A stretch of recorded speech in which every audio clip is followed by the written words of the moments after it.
It starts off with Richter calling Evan after he found out that Evan talked to his mother, and he was willing to give some information to him about the masked maniac killings. And Evan wasn't really honest if he would actually call or not.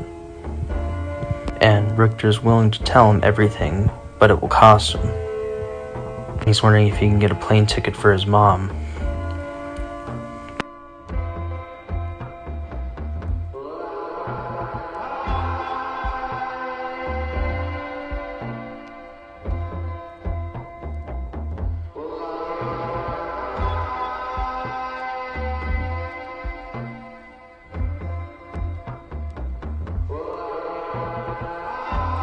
And then Richter tells Evan about how he's getting all these weird phone calls to spray paint graffiti at places, messages, signs. He thought it was a prank call until they torched his car and threatened his mother's life, which then in return he followed their exact orders.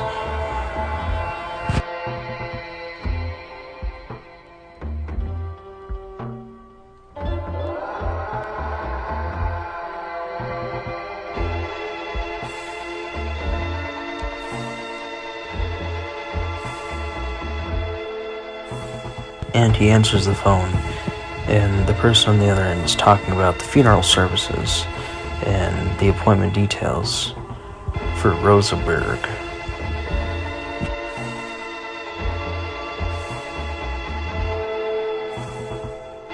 And telling him the exact street address where the Russian mafia is at, assumably. When he gets back from the job, he sees his mother up and moving around, and he was concerned because he doesn't want her to get hurt. And she says, I just decided I wanted a snack. And she says, I can take care of myself, you know. You don't have to worry about me so much. And Richter tells her the doctor says you can't move around too much. And she says, I don't care what the doctor said. I still got some fight left in me. The next day, Richter says he's going to head out for a while. And his mom says, is it something urgent? She was wondering if he could give her a bath. She's a bit cold. And he said, sorry mom, I'll help you with the bath as soon as I get home. And she understands, and she thinks it's a job interview or meeting up with one of his friends, which is probably the other excuses that he had to say when he was going out. She says you're such a bright young man, and you're missing out. Don't worry, you'll find something eventually. And he says, I'll be back soon. You run along now, Rosa says to her son. Don't worry about me. I can take care of myself. He gets another phone call telling him where another Russian hideout is, and using a certain code language when talking to Richter. Richter finds his mother collapsed on the ground in the bathroom, and he takes her to her bed. And when he puts her down in her bed, he wonders if she's okay and if he needs to call a doctor. And she says, no, I'm fine. I can just sleep it off. And she must have passed out when she went into the bathroom. She was gonna go take a bath. And she says, if you mind, I'm gonna catch up on some sleep.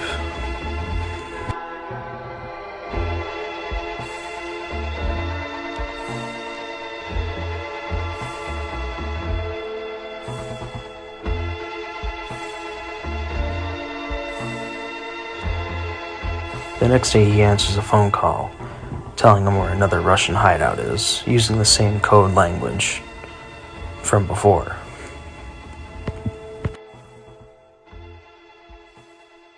After his last mission, he gets another call from 50 Blessings to kill Jacket and his girlfriend, to not leave any witnesses behind.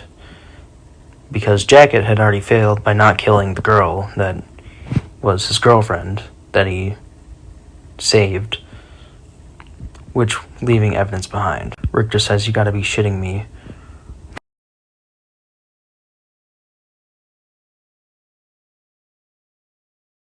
And he says, "Look, man, nothing personal. Sorry about your girl." And he says, "I know you made it all the way here, but I think you're in for a disappointment. I really don't have any answers for you, man." Jacket picks up the gun and shoots Richter in the shoulder. And Richter says, "I think we might not be so different. You've also been getting those weird phone calls." And he says, "I wish I had something to tell you, but I don't. The police seem to know more about this mess than I do. They'll probably have a file around here somewhere. I'd ask you to spare my life, but it looks like you already made up your mind." Jacket, sparing Richter, grabbing the evidence and leaving the police station.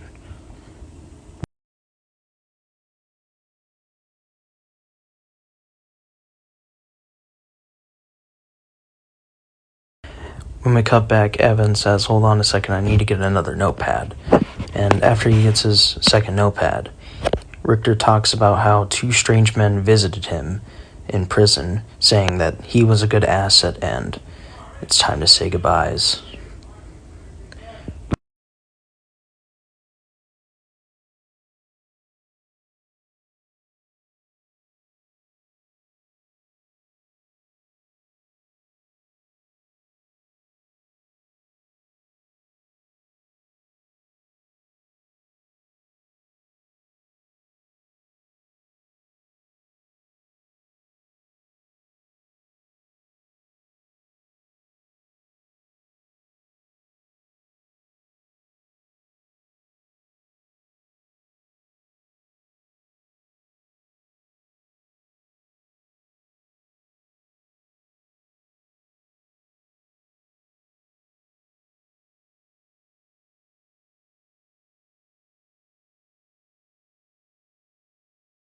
A 50 Blessings assassin tries to kill Richter, and Richter, in self-defense, bludgeons the guy's head in with a metal pipe, and escapes during the riot wearing a guard uniform.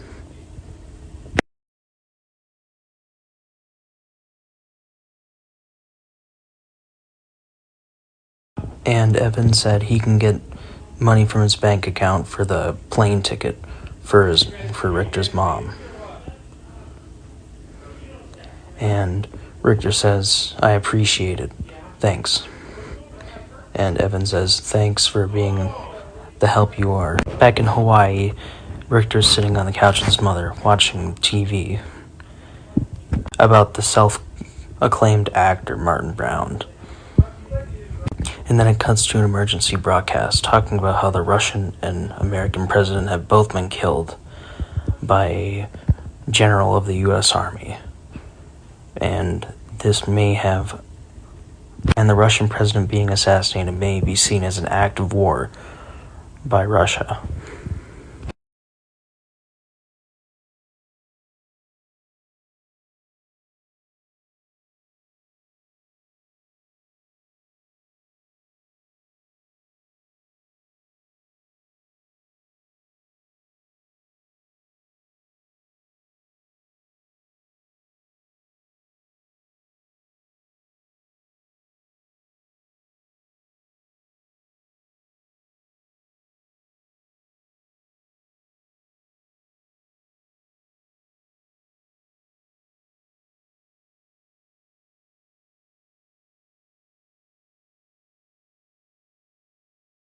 And then the entity Richter shows up telling him, "You don't have much time," and Richter wonders if they're onto him, and Richard says, "No, much worse. You don't have any time left. No one does." And Richter wonders if there's anything he can do about it, and Richard says no. And Richter accepts the fact that he's going to be leaving this world pretty quick, and Richard tries to comfort him, saying, "Leaving this world isn't as scary as it sounds."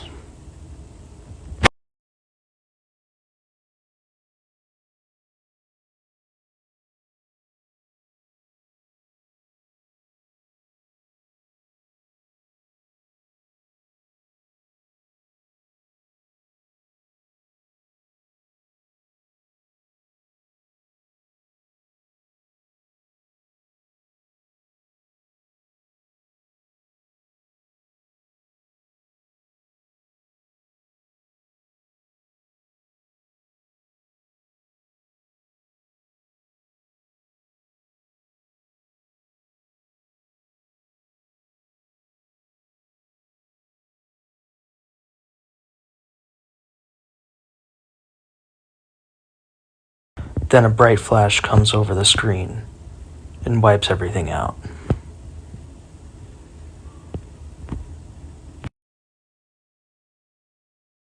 Richter is a character that doesn't really enjoy violence, more forced into things to protect his mother and keep her safe, because that's the only person he really has in his life.